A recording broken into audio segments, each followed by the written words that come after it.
Ian Dunt. He is a columnist for newspaper, author of Brexit, What the Hell Happens Now? Very appropriate title. Ian, thank you very much for being here.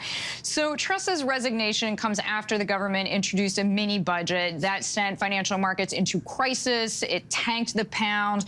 Could she have fixed this? And what is going on with the pound globally?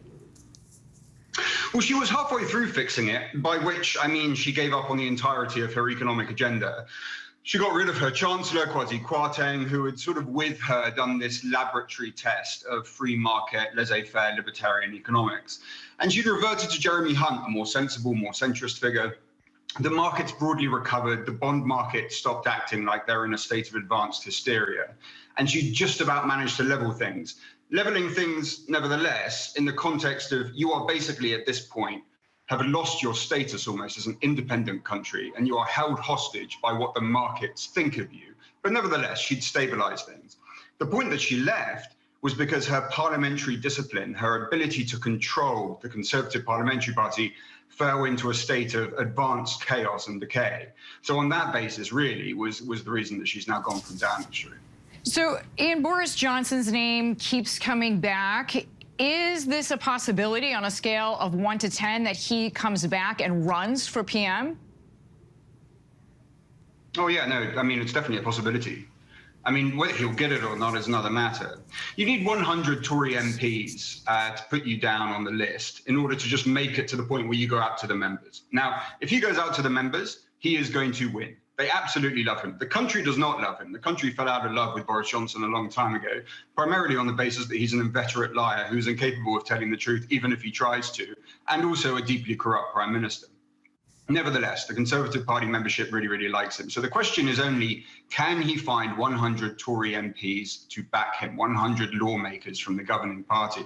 And the answer to that is probably yes. The reason is they are panicked, they're terrified, they're staring at electoral oblivion at the moment. I mean, they're getting in the mid-teens levels of support against the opposition Labour Party, rounding out sort of, up to sort of 50% support. I mean, you really are talking about the end of days for the Conservative Party. So they're going to turn to the one guy who won them an election, even though it was, 3 years ago and in a completely different economic and political climate.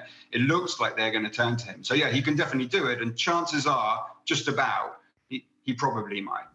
And Ian, some people say that this party has benefited from the fact that Labour had no, quote unquote, real candidate, no real competition.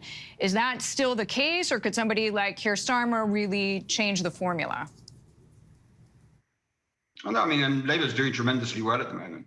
Keir Starmer is not a charisma powerhouse, but he's a diligent, civilized, responsible human being, and to be honest, the fact that he's quite boring is at this point quite attractive. Like, we've had 5 years since the Brexit vote of things being very exciting in this country. And what does exciting get you? It gets you a hammered economy. It gets you prime ministers that have to have a contest with vegetables, at the end of which the vegetable wins. It gets you just a series of just incompetent, inept ministers who have no business being anywhere near the height of the executive branch. So I think people are rather bored of exciting, and they might be looking quite lovingly at the idea of a boring, competent person, which at the moment is what Keir Starmer looks like.